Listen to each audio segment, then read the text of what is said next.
नमस्कार दोस्तों, जैसा कि आप स्क्रीन पर देख सकते हैं, ग्रेजुएशन लेवल पर एनटीपीसी के अंदर वैकेंसी आ चुकी हैं और इसके एप्लीकेशन फॉर्म 14 सितंबर 2024 से शुरू हो चुके हैं और इसकी लास्ट डेट 13 अक्टूबर 2024 है। दोस्तों, ग्रेजुएशन लेवल के अंदर इसमें 5 पोस्ट पर वैकेंसी आई हैं, जिन्हें आप स्क्रीन पर देख सकते हैं, जिसमें सीनियर क्लर्क कम टाइपिस्ट के लिए 732 पदों के लिए वैकेंसी आई है। आइए दोस्तों, आज डिटेल में जानते हैं कि सीनियर क्लर्क कम टाइपिस्ट की पोस्ट कैसी होती है, इस पोस्ट के लिए सिलेक्शन प्रोसेस कैसा होता है, अगर आपका सिलेक्शन हो जाता है तो ट्रेनिंग कहाँ होगी और ट्रेनिंग कंप्लीट होने के बाद आपकी पोस्टिंग कहाँ होगी, आपकी ड्यूटी का टाइमिंग क्या होगा, आपको काम क्या क्या करना होगा, आपकी सैलरी क्या होगी और अलाउंसेस क्या क्या मिलेंगे, फैसिलिटीज क्या मिलेगी, अगला प्रमोशन आपका किस पोस्ट पर होगा, ट्रांसफर आपके कहाँ हो सकते हैं, आपको साल में कितनी छुट्टियां दी जाएंगी और ये पोस्ट लड़कियों के लिए सूटेबल है या नहीं। तो आइए दोस्तों, इन सभी सवालों के जवाब को एक एक करके डिटेल में जानते हैं। आइए दोस्तों, अब सीनियर क्लर्क कम टाइपिस्ट के सिलेक्शन प्रोसेस से शुरुआत करते हैं। दोस्तों, सिलेक्शन प्रोसेस के अंदर भी हम 3 चीज जानेंगे। पहला ये कि इसके लिए क्वालिफिकेशन क्या जरूरी होती है, आपकी एज क्या होनी चाहिए और सबसे जरूरी है कि इसका एग्जाम पैटर्न कैसा होता है। दोस्तों, क्वालिफिकेशन के अंदर आपकी सिर्फ ग्रेजुएशन कंप्लीट होनी चाहिए, लेकिन आपकी ग्रेजुएशन 13 अक्टूबर 2024 से पहले कंप्लीट हो जानी चाहिए और आपके हाथ में रिजल्ट होना चाहिए। अगर आपकी ग्रेजुएशन कंप्लीट हो चुकी है लेकिन 13 अक्टूबर 2024 से पहले अगर आपका रिजल्ट नहीं आता है तो आप इसका एप्लीकेशन फॉर्म नहीं भर सकते हैं। दोस्तों, एज लिमिट की बात करूं तो आपकी एज 18 से 36 साल के बीच होनी चाहिए। अगर इसे और डिटेल में समझा जाए तो अगर आप जनरल या ईडब्ल्यूएस कैटेगरी से बिलोंग करते हैं तो आपकी डेट ऑफ बर्थ 2 जनवरी 1989 से लेकर 1 जनवरी 2007 के बीच होनी चाहिए।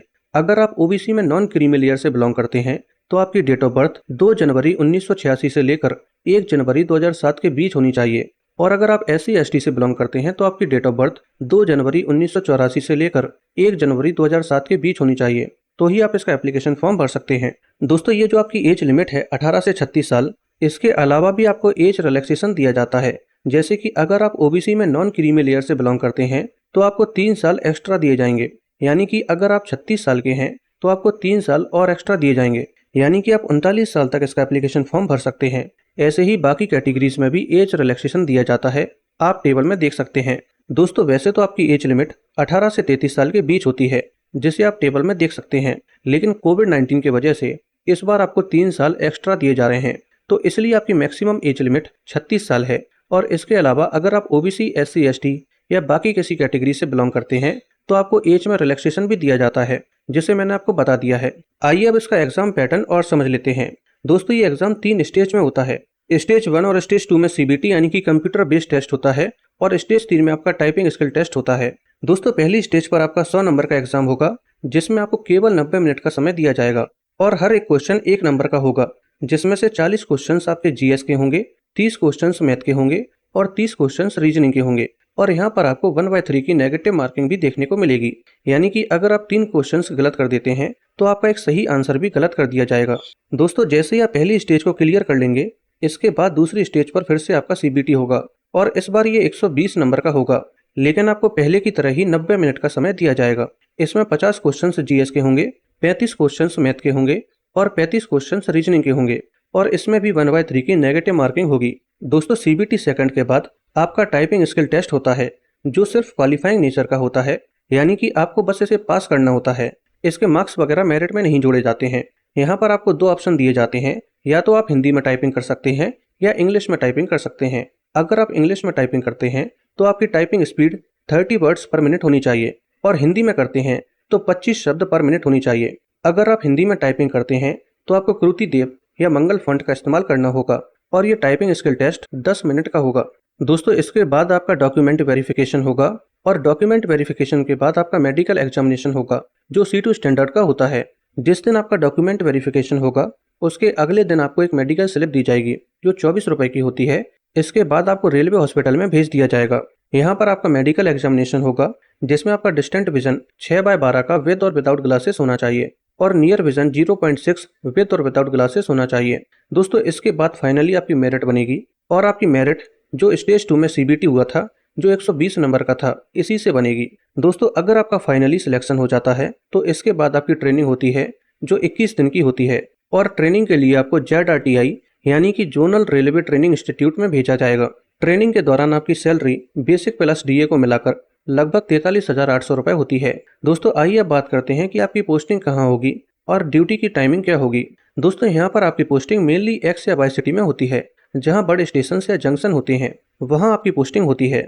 और आपकी posting headquarter, DRM office, RRC office, RRB office या फिर प्रोडक्शन शॉप, वर्कशॉप या फिर यार्ड में भी हो सकती है।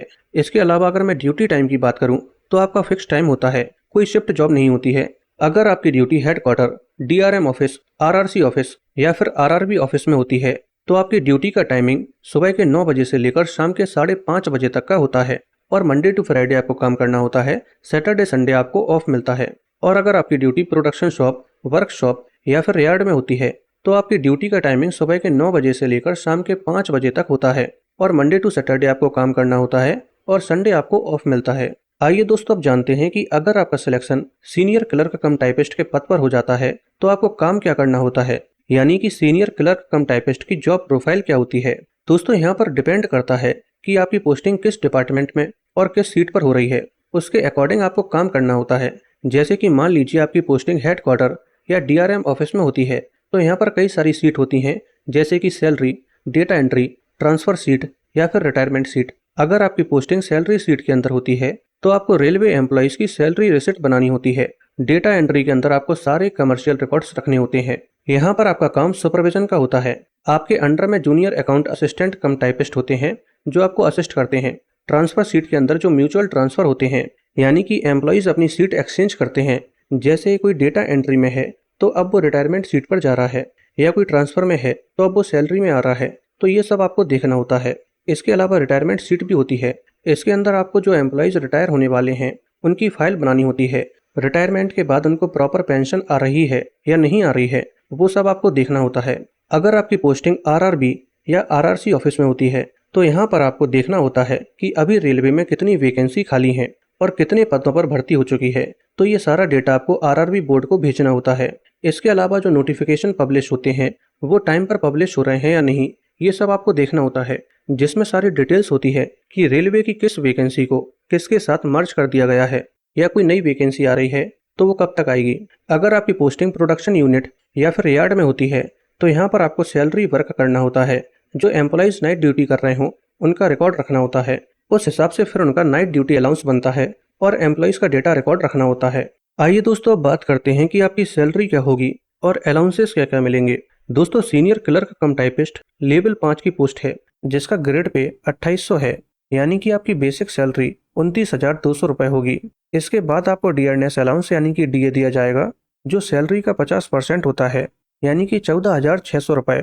और डीए आपका साल में 2 बार बढ़ता है, पहला 1 जनवरी को और दूसरा 1 जुलाई को। और ये सेंट्रल गवर्नमेंट डिसाइड करती है कि डीए कितना बढ़ाना है। इसके अलावा आपको एचआरए यानी कि हाउस रेंट अलाउंस भी मिलता है। अगर आपकी पोस्टिंग एक्स सिटी में होती है तो बेसिक सैलरी का 30% के हिसाब से आपको 8,760 रुपये एचआरए मिलेगा। और बाय सिटी में बेसिक का 20% 5,840 रुपये और जेड सिटी में बेसिक का 10% यानी कि 2,920 रुपये आपको एचआरए मिलेगा। ट्रांसपोर्टेशन अलाउंस एक्स सिटी में आपको 5400 मिलेगा और बाय और जेड सिटी में 2700 मिलेगा। इसमें आपको ट्रैवलिंग अलाउंस भी दिया जाता है जो 625 रुपये पर डे होता है। और इन सब के अलावा आपका एनपीएस डिडक्शन भी होता है जो बेसिक सैलरी प्लस डीए का 10% होता है, यानी कि 4,380 रुपये।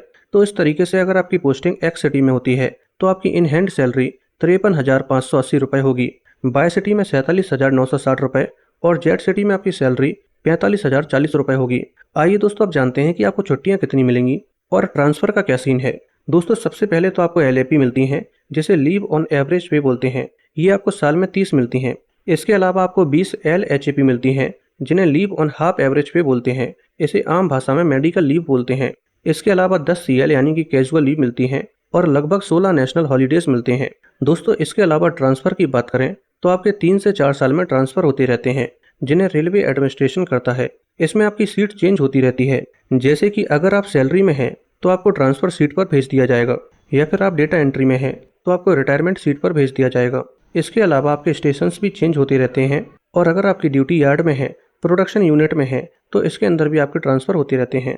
इसके अलावा आप खुद से भी ट्रांसफ़र ले सकते हैं जिसे ऑन रिक्वेस्ट बोलते हैं, लेकिन जब आपकी 5 साल की सर्विस कंप्लीट हो जाती है इसके बाद ही आप खुद से ट्रांसफ़र ले सकते हैं।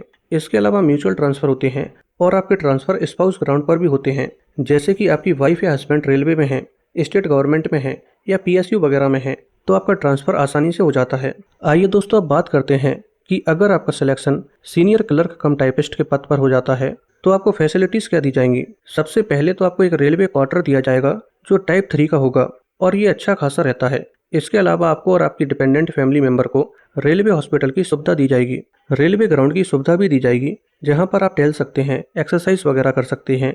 इसके अलावा आपको चाइल्ड एजुकेशन अलाउंस भी दिया जाता है जो 33,750 रुपये पर चाइल्ड होता है और ये मैक्सिमम 2 चाइल्ड तक ही मिलता है और ये LKG से 12th तक मिलता है। इसके अलावा आपको एक 3rd AC का रेलवे पास दिया जाएगा जो 5 साल तक एक सेट पर ईयर होता है और जब आपकी 5 साल की सर्विस कंप्लीट हो जाती है तो ये 3 सेट पर ईयर होता है। दोस्तों सेट का मतलब है कि आप 2 बर्थ यूज कर सकते हैं, यानी कि एक सेट में आपके 2 पास होते हैं, या आप इसको ऐसे भी समझ सकते हैं कि 2 सीट होती हैं। इसके अलावा एक PTO पास भी होता है, ये 3rd AC के लिए होता है और ये 4 सेट पर ईयर होते हैं, यानी कि यहाँ पर आप 8 सीट यूज कर सकते हैं।